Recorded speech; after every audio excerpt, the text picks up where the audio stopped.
नियंत्रण रेखा में रहना अपने आप में जोखिम का काम है। हम इस वक्त हैं पुंछ में।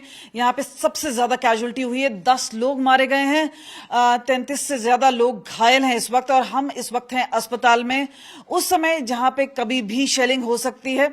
हमारे साथ हैं अब्दुल मजीद, 35 साल के हैं। ये बताइए उस टाइम क्या हुआ था, आपको चोट कैसे लगी और क्या मंजर था उस समय? मैं रात के 1:30 बजे फायरिंग शुरू हुई, तो हम यहाँ काम करते हैं, हमारा कारोबार है यहाँ पे।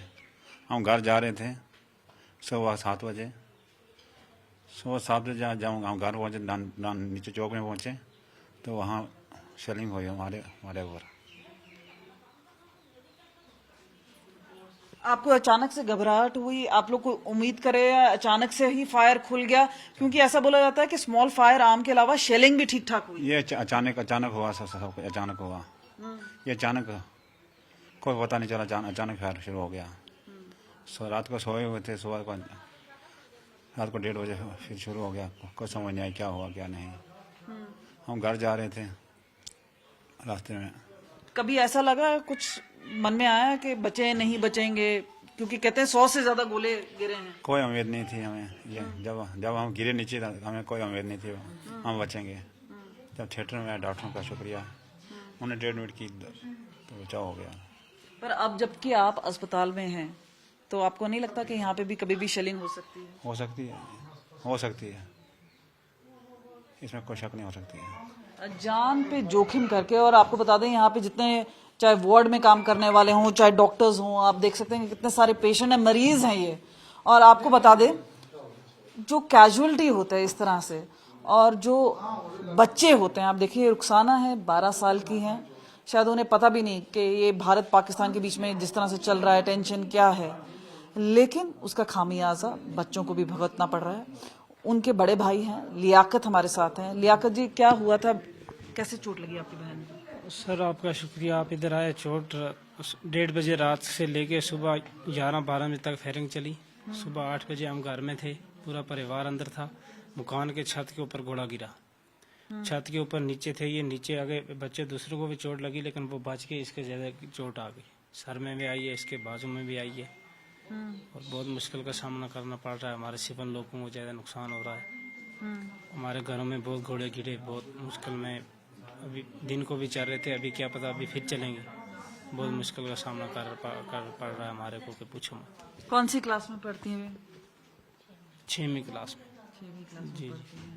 अभी पढ़ने के दिन है, शायद पता भी नहीं होगा, आप घर पे सो रहे हैं और अचानक से गोला गिरना।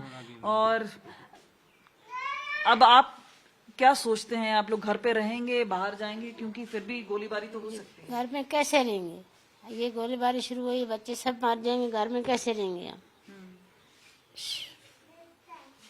आप देखिए, एक छोटी सी बच्ची है, ये नन्ही सी जान है, और आप देखिए कि क्या क्या डॉक्टर ने बोला है, किस तरह की इंजरी हुई है। हम देख रहे हैं कि हाथ में शायद मल्टीपल फ्रैक्चर है। जी, हाथ में फ्रैक्चर है, सर में भी चोट लगे, टांके लगे हैं 5-6। जी सर, बहुत मुश्किल का सामना कर रही है बच्ची बेचारी। अभी छोटी सी मासूम सी बच्ची है, इसको लग गई है, तो बहुत दिक्कत में हम। तो आप क्या सोच रहे हैं कि अभी बच्चे को लेके रिजौरी में जाएंगे, कहीं और जाएंगे, कि घर जाएंगे क्या? क्योंकि डॉक्टर हैं, अस्पताल तो चल रहा है, लेकिन शेलिंग तो कहीं भी हो सकती है। कहीं पे हो सकती है, कहाँ जाएंगे? कहीं जाने के लिए नहीं है, ना घर में जा सकते हैं, ना रिजौरी में अगर जाएंगे तो शेलिंग हो जाएगी, तो फिर कहाँ जाएंगे? तो ग्राउंड जीरो से हम आपको ये रिपोर्ट लगा रहे थे, और आपको बताएं कि यहाँ पे जितने लोग हैं जोखिम में अपनी जान डाल के, चाहे वो डॉक्टर्स हों, चाहे यहाँ पे वार्डन्स हों, चाहे बात कर, अगर आप देखिए यहाँ पर अस्पताल में है, लेकिन अपने आप में एक टेंशन भरा माहौल है, खास तौर पे उस वक्त जब शेलिंग कभी भी हो सकती है, और आगे आने वाले 24 से 48 घंटे काफी अहम हो सकते हैं। आप यहाँ पे अस्पताल में काम करते हैं, सिक्योरिटी में हैं, मीन्स आप लोग डटे हुए हैं अभी? जी मैम, जी। अब बताएंगे क्या माहौल था उस समय जब सारे पेशेंट आए, और अब कोई सेफ्टी बंकर या कुछ और है अगर रात को शेलिंग यहीं पे हो जाती है तो? मैम यहाँ पे बंकर की इतनी लो नहीं है मैम, इतना प्रोसेस नहीं है। ज़्यादातर प्रोसेस है कि बॉर्डर एरिया पे है, पर वो वहाँ के लोगों को भी इनको वो नहीं हो रहे। किस ना रात को बहुत ही ज़्यादातर फायरिंग हुई, जो शेलिंग हुई, कोई 12:30 बजे के करीब हुई। तो वो दिन के 12:30 बजे तक चलती रही। उसके बाद थोड़ी अभी बंद हुई, तो उसी में बंदों कोई 14-15 बंदों 16 बंदों की डेथ हो गई है, आसपास मौत हो गई है। देखिए, आपको अगर हम ऑफिशियल आंकड़े बताएं तो 10 लोगों की मौत हुई है, उसके बाद 33 लोग करीब घायल बताए जाते हैं।